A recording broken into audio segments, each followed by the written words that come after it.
وفي حديث جديد من الشارع، وهنتكلم النهارده مع حد جديد ونشوف شباب ولاد مصر.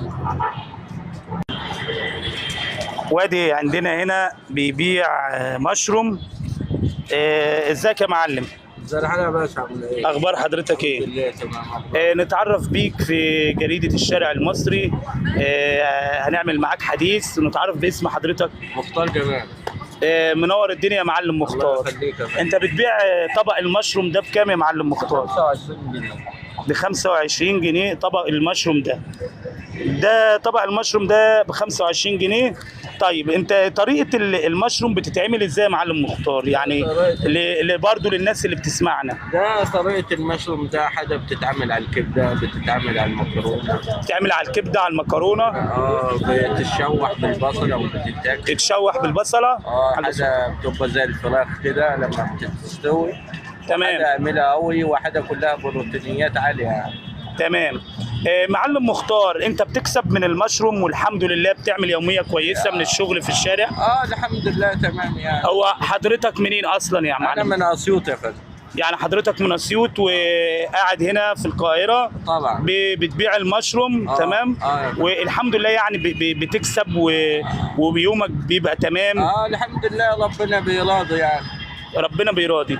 يعني انت بتحمد ربنا على ربنا مديهولك. ربنا طبعا، دي ما حمد ربنا على كل شيء يعني. طب الحمد لله رب العالمين، وربنا يدوم عليك نعمه يا رب. اللهم امين. وبتسافر وترجع وتيجي اسيوط على هنا على الشغل. طبعا.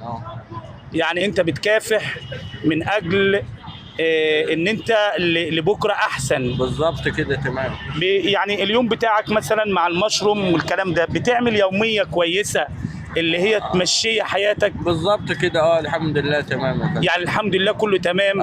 تمام. مش محتاج اي حاجه. لا تمام يا فندم والله. احنا بنتمنى لك التوفيق والنجاح يا معلم مختار. الله يخليك. وبنتمنى يا رب كده تبقى في احسن حال. ربنا يرضى. واطباق المشروم الجميله اللي انت بتبيعها دي. الله يخليك. وزي ما انتوا شفتوا المعلم مختار من اسيوط بيشتغل هنا في القاهره بيكافح. والحمد لله يعني الدنيا معاه كويسه.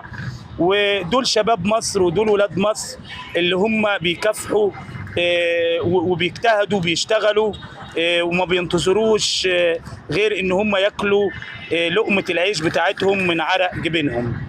معلم مختار احنا سعداء بيك. تمام. وبنقول لك ربنا يوفقك يا رب.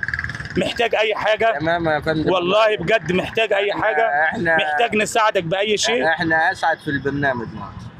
ومصر دايما محروسه باولادها اللي بيكافحوا بيجتهدوا، اللي بيسعوا من اجل لقمه العيش.